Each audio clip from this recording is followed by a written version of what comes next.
A los 55 años, yo, Martina, me veía como una guardiana de secretos. No secretos de personas, sino de la naturaleza. Mi jardín era mi universo, una sinfonía de colores y olores que solo mi difunto marido, Roberto, y yo entendíamos. Allí, entre el perfume de las orquídeas y el susurro de las hojas, estaba mi paz. Fue con eso en mente que recibí a mis hijos, Arthur y Marina, esa mañana. Trajeron flores que parecían compradas a toda prisa y sonrisas que no les llegaban a los ojos.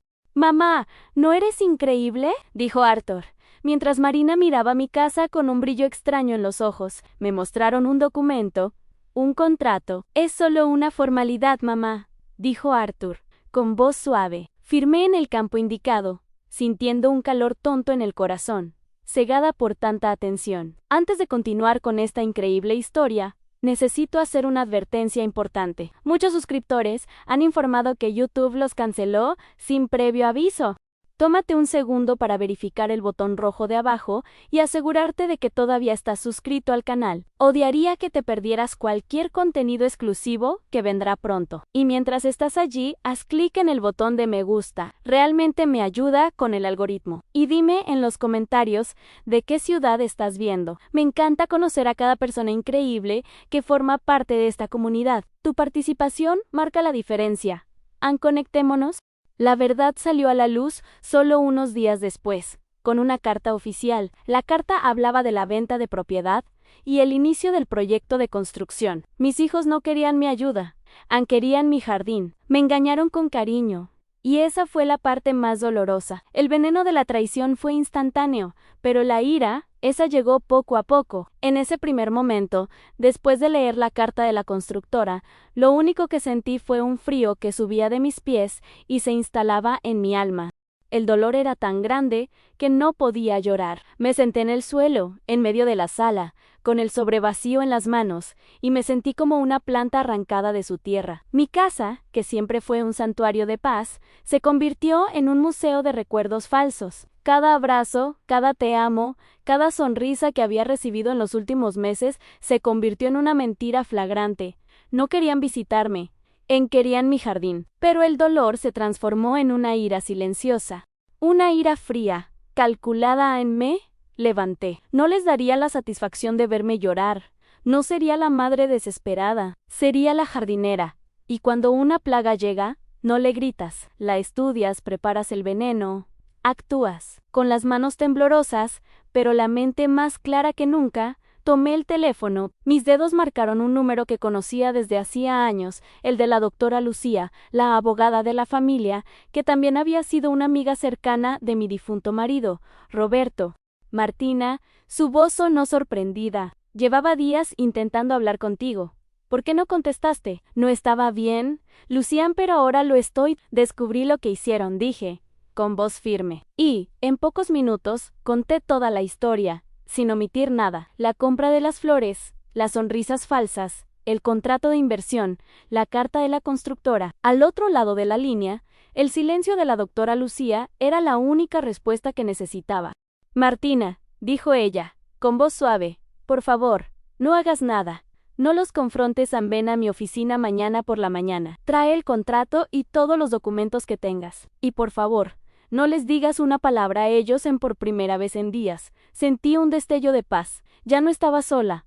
Tenía una aliada. Ahora, mi batalla se libraría entre bastidores, y no en mi jardín. Programé un almuerzo con Arthur y Marina en nuestro restaurante favorito. Su teléfono no dejaba de sonar, y yo no contestaba. Esperaban una madre llorando, desesperada. Encontraron a una mujer que estaba tomando un té tranquilamente. «Mamá, ¿por qué no nos contestaste? Estábamos tan preocupados», dijo Marina, tratando de disimular. Estaba ocupada. «¿Cuidando el papeleo de la casa?», respondí. Su sonrisa se desmoronó. Saqué la carta de la constructora. Vi el contrato que me pidieron que firmara. Venta de propiedad.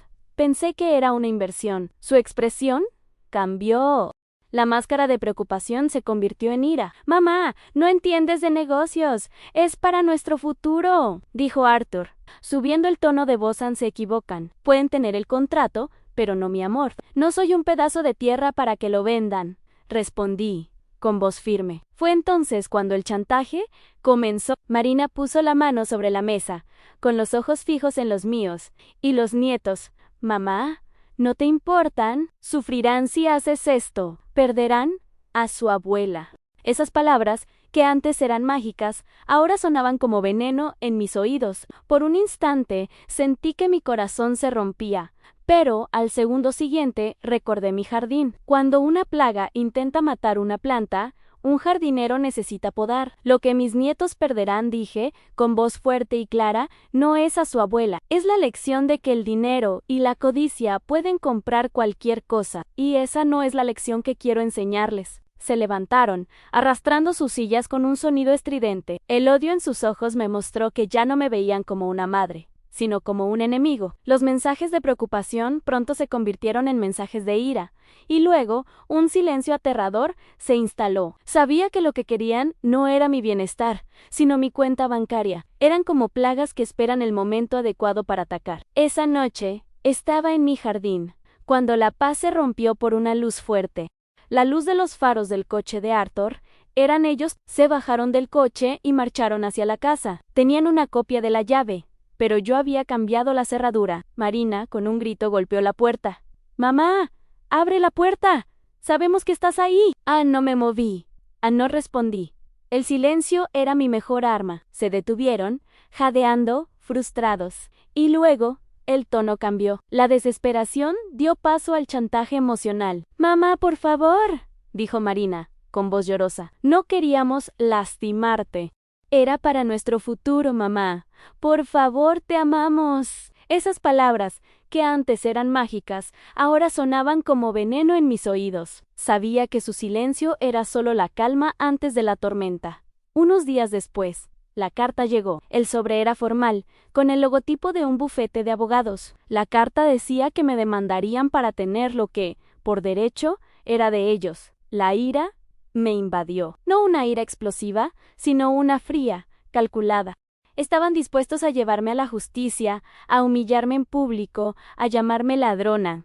Todo por un pedazo de tierra. Llamé a la doctora Lucía, me mandaron una carta. ¿Quieren demandarme?, dije. Ya esperaba esto, Martina, respondió ella. Vamos a luchar. La carta de Arthur me dio un propósito. La ira, que antes era un fuego silencioso, ahora se convirtió en una energía fría y calculada. Ese día, la doctora Lucía me recibió en su oficina, un lugar que olía a libros antiguos y café fuerte.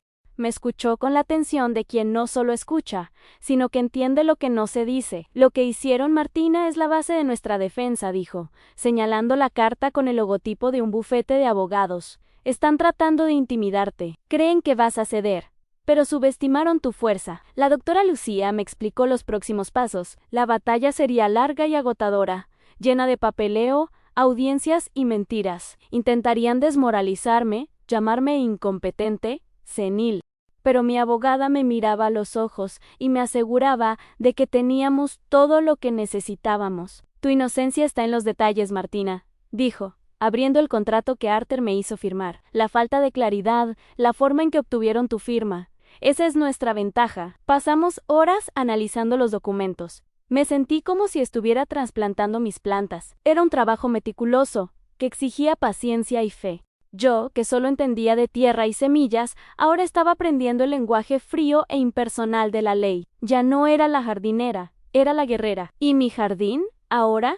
Era mi campo de batalla. El sonido de la puerta del tribunal cerrándose detrás de mí fue el sonido de mi nueva realidad. El olor a madera antigua y el silencio tenso del lugar parecían una versión fría y distante de mi jardín. Mi única aliada era la doctora Lucía, que caminaba a mi lado, confiada. Al otro lado de la sala estaban Arthur y Marina, acompañados por un abogado que mostraba una sonrisa arrogante. Me miraron con la certeza de que la victoria ya era de ellos. Ya no había lágrimas, ya no había fingimiento. La máscara de ellos preocupados se había caído. La sesión comenzó. El abogado de ellos, con una voz seca y sin emoción, pintó un cuadro de la situación deplorable en la que me encontraba. Usó palabras como senilidad, inestabilidad emocional e incompetencia para gestionar bienes. Argumentó que la venta del jardín era para protegerme de mí misma. Sin embargo, cuando fue el turno de la doctora Lucía de hablar, su calma fue un veneno para ellos. No me defendió en base a emociones, sino en hechos. Presentó el contrato, destacando las cláusulas oscuras y la falta de transparencia. Usó cada palabra fría de la carta de amenaza de Arthur y Marina contra ellos mismos, mostrando que el interés no era mi bienestar, sino mi propiedad. Por primera vez en meses, pude ver cómo la certeza en sus ojos vacilaba. La arrogancia se transformó en nerviosismo, especialmente cuando la doctora Lucía mostró las pruebas de las transferencias financieras que yo les había hecho a lo largo de los años. Una prueba silenciosa de mi amor y, ahora, de mi ingenuidad. La doctora Lucía me llamó a declarar. Toda la sala, incluidos Arthur y Marina, me miraban, esperaban a la mujer indefensa, a la madre que siempre lloraba y perdonaba. Esperaban que titubeara, que me contradijera, pero en mi mente no estaba en un tribunal, estaba en mi jardín. Señora Martina, la doctora Lucía comenzó. ¿Puede contarnos sobre su jardín? El abogado de ellos se levantó para protestar, pero el juez lo interrumpió. Prosiga, dijo. Curioso. Mi jardín. Mi jardín. Es mi universo. Comencé, y mi voz, antes temblorosa, adquirió una firmeza que me sorprendió. Lo planté con mis propias manos. Las semillas, las compré.